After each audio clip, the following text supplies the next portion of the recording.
1952 সালের ভাষা আন্দোলন, 62 শিক্ষা আন্দোলন, 66 ছয় দফা, যুব সত্তরের গণ অভ্যুত্থান এবং 1971 সালের মুক্তিদিন, যার সবকটি ইতিহাসের পেছনে জড়িয়ে আছে ছাত্র রাজনীতির নাম।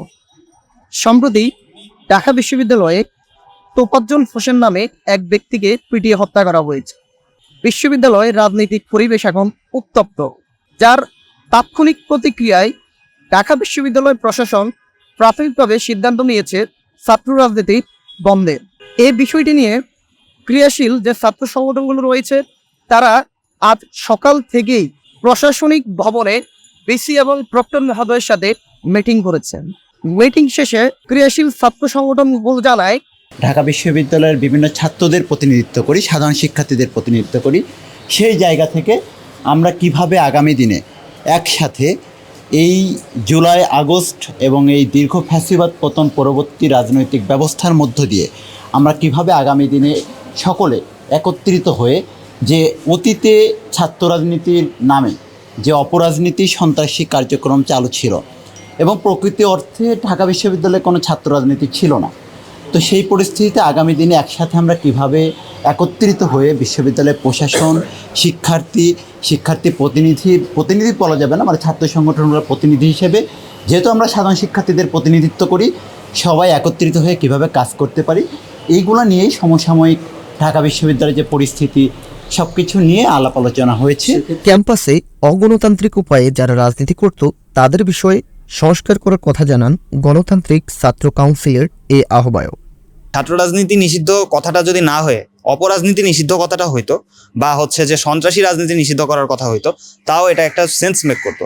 রাজনীতি নিষিদ্ধ মানে আপনি আপনার যে ভয়েস রেইজ করার যে অধিকার, মানে আপনার যে একটা ভয়েস আছে, আপনার যে একটা দায়িত্ববোধের জায়গা আছে, সেই দায়িত্ব পালন করার যে অধিকার, সেটা থেকে আপনি বঞ্চিত। আপনাকে যেভাবে নির্দেশ দেওয়া হবে আপনি ওভাবেই কাজ করবেন।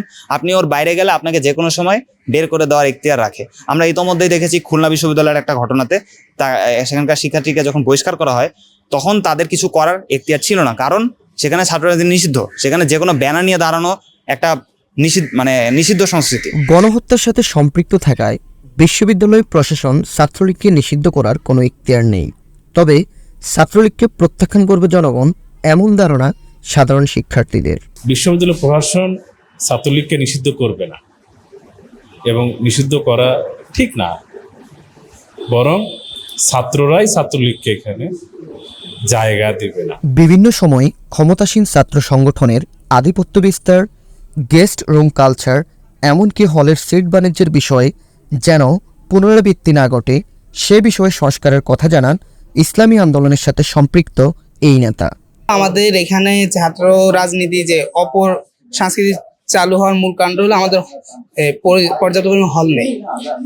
একটা ছাত্র যখন মফস্বল এরিয়া থেকে আসে, সে একটা সিটের জন্য সে রাজনীতি বড় ভাই বা ওদের কথা মানতে বাধ্য, এবং সীমিত সিট থাকার কারণে দেখা গেছে তারা একটা কমিউনিটি করে যে তাদের অনুগত তাকে সিট দিচ্ছে। তো আমরা বলছি আগে হল যে 100% বা যতটুকু সম্ভব যাতে আমাদের যে হলগুলো এখনো অবকাঠামোগত দুর্বলতা সেগুলো সংস্কার করে হলগুলো চালু করা এবং নতুন হল নির্মাণের ব্যবস্থা করা।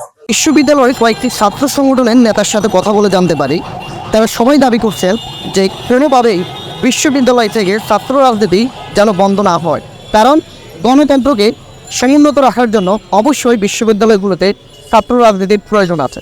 মোহাম্মদ নিলয়, BDN 71, ঢাকা বিশ্ববিদ্যালয়।